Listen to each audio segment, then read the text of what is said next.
नसीन, America ने Beirut embassy को खाली करने का ऑर्डर दिया है, अपने स्टाफ को वहां से इवैक्यूएट किया जा रहा है और ये एक और बड़ा सिग्नल है। और हर गुजरते घंटे के साथ ऐसी ही खबरें आती चली जा रही हैं। वेस्टर्न जो सिटीजन हैं वो लीव कर रहे हैं, फिर एशियन सिटीजन जो है वो उन्होंने लीव करना शुरू कर दिया है। रशिया ने जो है वो अपने डिप्लोमेट्स को यूएई से निकाला है और अब अमेरिका ने अपने डिप्लोमेट्स को लेबनान से निकालना जो वो शुरू कर दिया है। ये सिर्फ इन 24 घंटों की डेवलपमेंट्स जो वो सामने आ रही हैं। तो एम्बेसीज भी खाली हो रही हैं और नेशनल्स भी जो है वो यहां से लीव कर रहे हैं। अच्छा, ईरान ने ये कहा है कि जंग शुरू वो करेंगे लेकिन जंग खत्म जब वो हम करेंगे, और जो फातिहीन होते हैं हमेशा वही जंग खत्म करते हैं। और अब ईरान की जानिब से एक नई बात ये की जा रही है कि ये जो कॉन्फ्लिक्ट है ये सिर्फ 3 पार्टीज के अंदर भी कंस्ट्रेंट नहीं रहेगा, यानी ये ईरान, अमेरिका और सिर्फ इजराइल की जंग भी नहीं रहेगी, बल्कि इसमें और भी बहुत सारे फ्री कैन वो शामिल हो जाएंगे। अच्छा, मीनवाइल यूरोप से एक बड़ी खबर है, यूरोप इस जंग से पीछे हट गया है। यूरोपीय यूनियन से ये बात सामने आ रही है, उन्होंने कहा कि हम रीजन में एक और जंग नहीं चाहते हैं। तो अगर देखा जाए तो इस जंग का सबसे ज्यादा नुकसान रीजन के अलावा अगर किसी को होगा तो वो यूरोप है।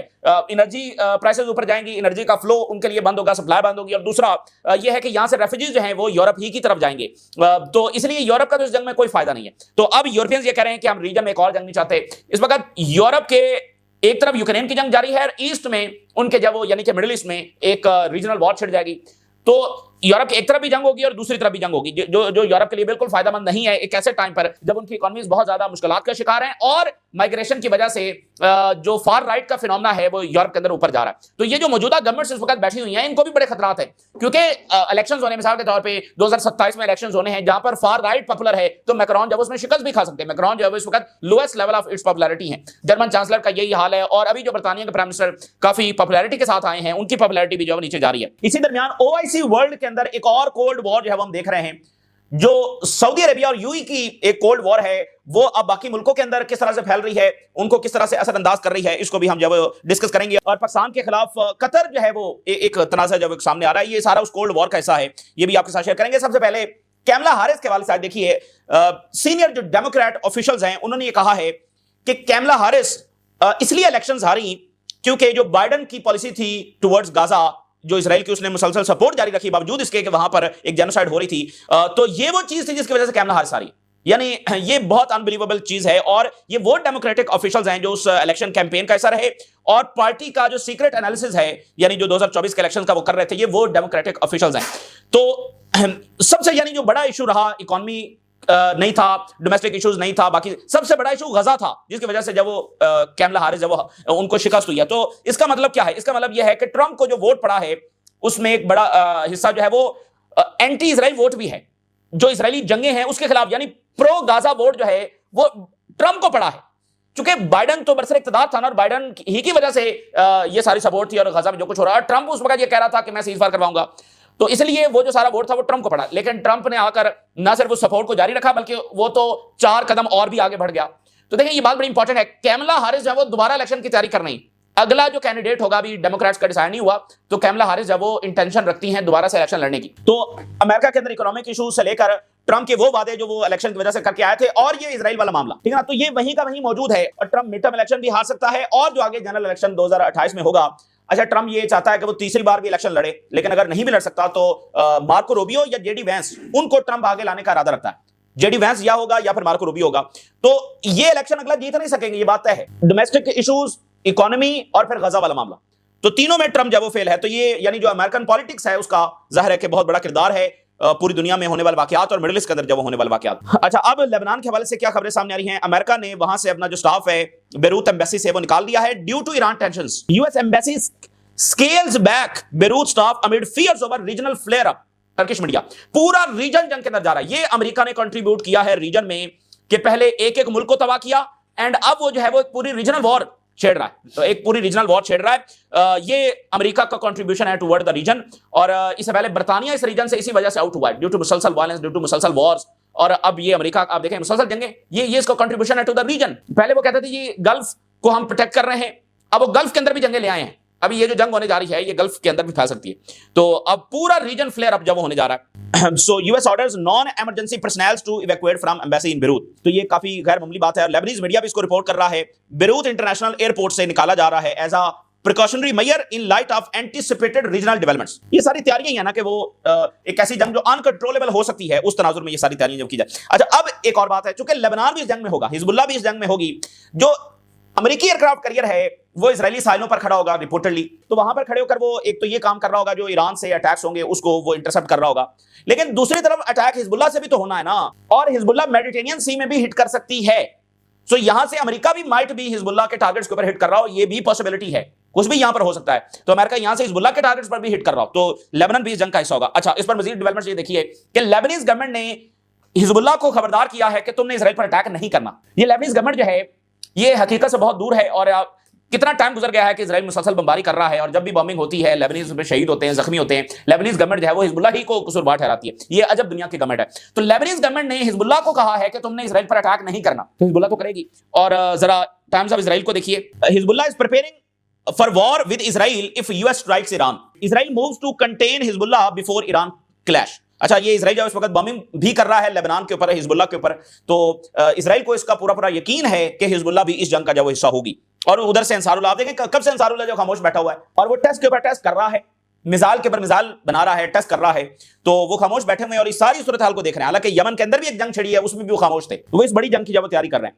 अच्छा, अमेरिका की बहुत ज्यादा फ्लाइट्स वो देखी गई हैं। 15 जनवरी से अब तक जो फ्लाइट्स काउंट हुई हैं 249 flights of US military transport C-17 और जो C-5 हैं वो रीजन की तरफ आई हैं। बहुत बड़ी फ्लाइट्स हैं, 249 फ्लाइट्स हैं, और इसमें सबसे ज्यादा जो फ्लाइट्स आई हैं वो जॉर्डन की तरफ हैं। 147 फ्लाइट्स जॉर्डन की तरफ आई हैं, यानी यहां पर जो सबसे ज्यादा उन्होंने बेस बनाई है, यहां पर सबसे ज्यादा इक्विपमेंट और एम्युनिशन जब यहां पर ट्रांसफर किया है। और जॉर्डन कहता है ना ही हम बेस देंगे, ना ही जब वो एयर स्पेस देंगे। अच्छा, अब इसी दरमियान नाज़रीन कोल्ड वॉर जब वो छिड़ गई है OIC वर्ल्ड के अंदर, कहीं एस्केलेट हो रही है, कहीं उसको दबाने की कोशिश की जा रही है।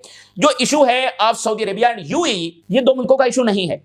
जब सऊदी अरेबिया और ईरान के दरमियान एक सर्द जंग हुई है, तो वो सऊदी अरेबिया और ईरान तो कभी बराह रास्त लड़े भी नहीं है, तो वो प्रॉक्सी वॉरिंग उसमें हो रही होती थी, यानी मुख्तलिफ मुल्क जब उसमें बैटलफील्ड बने हैं, पाकिस्तान भी उसमें बैटलफील्ड बना है, शिया सुन्नी ये सारी जंग का, इराक बना है, शाम बना है, यमन बना है, बहुत सारे। तो इस वक्त जो सऊदी अरेबिया एंड UAE की एक सर्द जंग है वो हमें सूडान में नजर आ रही है, वो हमें सोमालीलैंड में नजर आ रही है, वो सारा इशू इथोपिया में, यमन में, ठीक है ना। तो अब पाकिस्तान के साथ एक मामला हो रहा है। कतर जो है रिपोर्टेडली इस वक्त जब वो TTP को सपोर्ट कर रहा है, इस वक्त कतर जो है उसकी जो सपोर्ट है वो TTP की तरफ है। ये अनबिलीवेबल डिजास्टर्स अप्रोच है। अभी तक ऑफिशियल तरह से तो जाहिर है ना पाकिस्तान की गवर्नमेंट ने ऐसा कोई दावा किया है, लेकिन ये चल रही है बात, हर तरफ चल रही है। तो अब जैसे अल जजीरा ने भी जो TTP के टेररिस्ट हैं उनको फाइटर्स लिखा है, ठीक है ना। तो इसलिए अब यह है कि भाई कतर TTP को सपोर्ट कर रहा है, ना ये कतर के इंटरेस्ट में है। अच्छा, अब देखें ना UAE वो सूडान में जाकर RSF को सपोर्ट कर रहा है, ना उसका बॉर्डर लगता है सूडान से, ना उसका कोई बराह रास्त मामला है। फिर उसने जाकर आगे लिबिया में जो सपोर्ट की, भाई बॉर्डर होता है ना, कोई बॉर्डर इश्यूज हैं, कोई डिस्प्यूट्स हैं, उसको भी हल करने की कोशिश की जाती है, लेकिन फिर भी चलो बॉर्डर इश्यूज को समझा जाता है कि ठीक है इनका मसला, वो लिबिया में उसका ना कोई मसला है ना सूडान में, लेकिन वो वहां पर कर रहा है। और जो सूडान का हशर हुआ, कतर का क्या इशू है पाकिस्तान के साथ और अफगानिस्तान के साथ, भाई जो करते हैं आपका काम तो उसको रोकना होना चाहिए, ना कि उसको बढ़ाना होना चाहिए। तो इन मुल्कों को वैसे जो दौलत मुयस्सर आई है ना, इन्होंने किया यही है, ठीक है ना। इधर फंडिंग कर दी, उधर फंडिंग कर दी, ना ये टेक्नोलॉजी बना सके हैं, ना ये अपनी मिलिट्री खड़ी कर सके हैं। और जो इन्होंने अमेरिकन बेसिस यहां पर लाकर खड़ी की हैं, बनाई हैं, उनको बेसिस दी हैं, उसने वहां से जहाजों ने उड़कर अफगानिस्तान पर बमबारी की है, इराक पर बमबारी की है, शाम पर की है, ठीक है ना, और यमन पर की है, अब वो जो है वो ईरान पर करने जा रहे। तो कतर को ये बिल्कुल शूट नहीं करता, और कतर हमेशा अपने आपको पोजीशन भी ऐसे करता है कि हमें जंगे रोकने वाले हैं, मीडिएटर्स हैं, फला फला, तो उसको ये बिल्कुल सपोर्ट। अच्छा, कतर क्यों कर रहा है? कतर को मसला ये है कि पाकिस्तान अब सऊदी अरेबिया के चूंकि काफी करीब हुआ है, तो ये बात कतर और UAE को अच्छी नहीं लग रही। अब आपने देखा UAE ने एक अल्टीमेटम दिया पाकिस्तान को कि 1 महीने के अंदर अंदर हमारा कर्जा वापस करो, जिसको अब थोड़ा सा रिलीफ देकर 2 महीने कर दिया गया है, वो भी बहुत अनयूजुअल है। 2 महीने में हमारा कर्जा वापस करो। तो उसकी वजह क्या है? पाकिस्तान जब सऊदी अरेबिया के करीब हुआ है, तो अब पाकिस्तान जो है उसने सोमालिया को जेट्स दे रहा है, और इसमें ज़ाहिर चाइना इन्वॉल्व है, क्योंकि ये वही जेट्स हैं जो पाकिस्तान और चाइना मिलकर बनाते हैं। Somalia in high level talks to acquire 24 F-17J thunder, और $900 मिलियन की ये डील है। सोमालिया ईगर, अब ये Chinese media, Somalia eager to buy Pakistan built JF-17 fighter jets. तो अब ये पाकिस्तान सोमालिया को क्यों दे रहा है? Due to Saudi Arabia. Saudi Arabia कह रहा है तो पाकिस्तान दे रहा है। और इसी तरह यमन के साथ भी एक डील पाकिस्तान जब वो एक डिस्कस कर रहा है, और जो सूडान को पाकिस्तान ने वेपन्स दिए हैं वो भी सऊदी अरेबिया की वजह से दिए हैं। तो अब UAE is not happy with it, और कतर भी इससे हैप्पी नहीं है। अच्छा, अब जो प्रेसिडेंट सीसी हैं वो बड़े अहम तरीन दौरे पर सऊदी अरेबिया पहुंच रहे हैं। अच्छा, मिस्र जो और सऊदी अरेबिया एक साथ है। तो सऊदी अरेबिया ने अपनी एयर स्पेस UAE के लिए बंद की, उनके मिलिट्री एयरक्राफ्ट के लिए जो सूडान सप्लाई दे रहे थे। तो साथ ही 24 घंटों के अंदर मिस्र ने भी कर दी सऊदी अरेबिया कहने। तो मिस्र और सऊदी अरेबिया साथ टर्की और पाकिस्तान। तो अब प्रेसिडेंट सीसी जो है वो अहम तरीन दौरे पर इस वक्त रियाद पहुंच रहे हैं, और जो ईरान जंग होने जा रही है, जो सूडान में हो रहा है, जो सोमालीलैंड का इशू है, ये सारा ये वो डिस्कस करेंगे एमबीएस के साथ और अगला लाहेमल जो है तय किया जाएगा। और सूडान में क्या हो रहा है, वो जो आरएसएफ है वो अब चार्ड बॉर्डर पर है और उसने वहां पर चार्ड की जो यूथ है उसको रिक्रूट करना शुरू कर दिया। चार्ड की गवर्नमेंट ये कह रही है कि 1137 चार्ड के जो यूथ हैं उनको आरएसएफ ने रिक्रूट कर लिया है। अब वो जंग उधर फैलने का खदशा है। तो आप मिस्र देखिए, एक तरफ इजराइल है जंगें, दूसरी तरफ लीबिया, नीचे सूडान और सूडान के साथ फिर चार्ड। तो मिस्र तो तमाम तरफ से घिर गया ना इन तमाम कॉन्फ्लिक्ट्स के अंदर। अच्छा, अब इसी दरमियान एक नया फटा सामने आ गया है और ये बहुत गैर मामूली चीज है। इराक और कुवैत का एक डिस्प्यूट है जो सद्दाम हुसैन के टाइम से है और फिर इसी की वजह से जंग भी हुई थी, खलीजी जंग और वो सारा। तो इराक डिस्ट्रॉय हो गया, सद्दाम हुसैन गॉन। अब वो कई दहाइयों के बाद वही डिस्प्यूट जो है वो आज फिर सामने आ गया। जिन मैरीटाइम रूट्स के ऊपर सद्दाम हुसैन की गवर्नमेंट ने कहा था कि ये इराक के हैं, उसी को मौजूदा इराक ने, उसकी गवर्नमेंट ने फिर से क्लेम कर दिया है।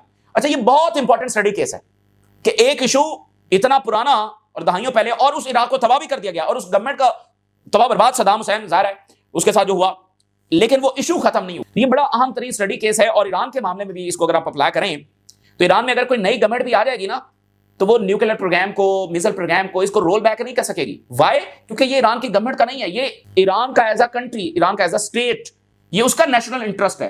तो कोई भी नई गवर्नमेंट आकर उसको रोल बैक नहीं कर सकती है। तो अब वहां पर एक नया फटा पड़ गया, वो पुराना इशू वापस आ गया है। तो गल्फ तमाम स्टेट हैं वो धड़ाधड़ बयान जारी कर रही हैं इराक के खिलाफ कि भाई हम तो जो कुवैत का हक है उसको मानते हैं।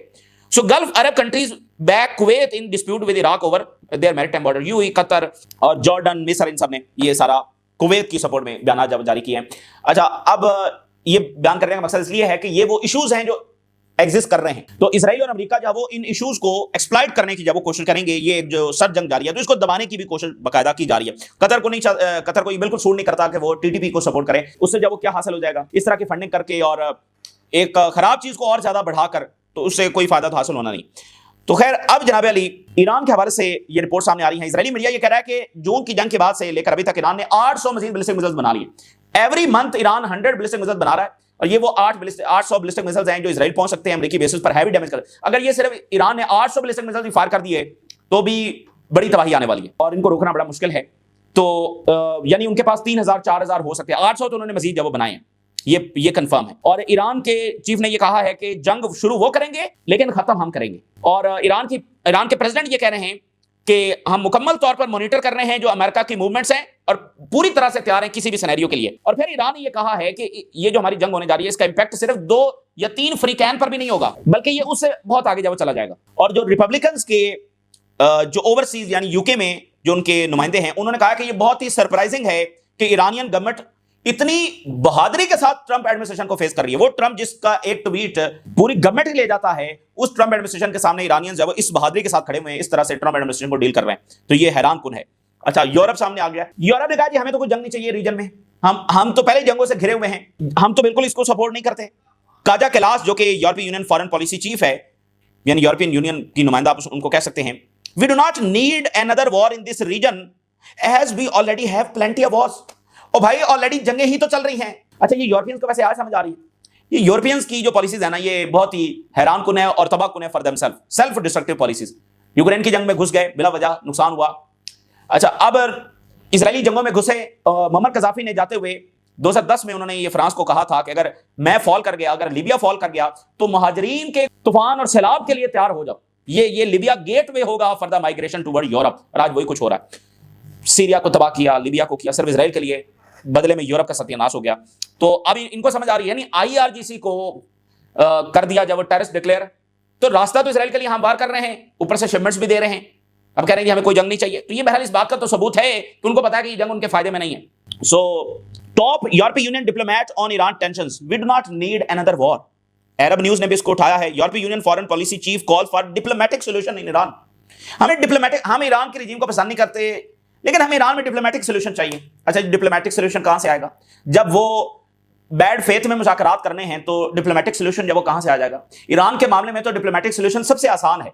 जो इतनी वाइज गवर्नमेंट है, जो इतनी सेंसिबल गवर्नमेंट है, जो जिसकी बातें इतनी सेंसिबल हैं, उसको सभी इंडोर्स कर रहे हैं, रीजन भी उसको इंडोर्स करने पर मजबूर हुआ है। तो बड़ा ईरान के साथ तो देखें, यूक्रेन का मामला ज्यादा कॉम्प्लेक्स है, क्योंकि यूरोप यानी यूक्रेन यूरोप का हिस्सा है ना, तो वहां पर उनका रशिया के साथ एक पुराना मामला और रशिया की बर्तरी का हिस्सा, सो वो बहुत कॉम्प्लेक्स मामला है। ईरान का मामला तो बहुत एक तरह से सादा है, अगर वो इसको सादा बनाए तो। ईरान ना उनके रीजन में है, ना उनके साथ कोई बॉर्डर है ना, और ईरान उनके साथ चलना चाहता है। तो ईरान को तो अगर डिप्लोमेटिक अंदाज में हल किया जाए, ईरान न्यूक्लियर ना बनाने के लिए तैयार है, हर तरह की गारंटीज देने के लिए तैयार है, ट्रेड करने के लिए तैयार है, ठीक है। इवन ईरान ने तो कहा है हम आपसे हथियारों के हवाले से मुआहदे करने के लिए भी तैयार हैं, अगर उनको मिलिट्री हार्डवेयर देना है तो भी खरीदने के लिए तैयार है, बाकी चीजें भी वेस्ट से खरीदने के लिए तैयार है, एनर्जी उनको बेचने के लिए तैयार है। तो ईरान का तो मसला सिर्फ इजराइल ने मसला बना के पेश किया हुआ ना वेस्ट को, ईरान का वेस्ट को ईरान से मसला होना ही नहीं चाहिए। तो बहरहाल अगर डिप्लोमेटिक सोल्यूशन उनको चाहिए तो आसान तो बहुत है, लेकिन यहां पर कोई डिप्लोमेटिक सोल्यूशन अनफॉर्चुनेटली होगा नहीं।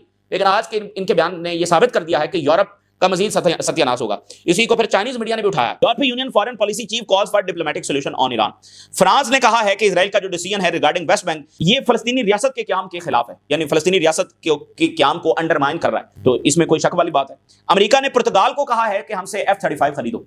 अच्छा, चूंकि अमेरिका को उनका बहुत इकोनॉमी का जो दारोमदार है वो वेपन इंडस्ट्री के ऊपर है, तब वो सब मुल्कों को कह रहे हैं, उसको भी कह रहे हैं, उसको भी कह रहे हैं, पुर्तगाल को भी अब कह दिया। अच्छा, ये सारी वेलफेयर स्टेट्स हैं, तो ये जितना अपना पैसा निकाल कर डिफेंस में लगाएंगे उतना ज्यादा फार राइट और बढ़ेगा, क्योंकि उतने ज्यादा आवाम नाखुश होंगे। तो बहरहाल ये ताजा तरीन डेवलपमेंट्स है जो आपके साथ शेयर किया हमने। हाजिर होगा, करें इजाजत दीजिए, अल्लाह हाफिज़।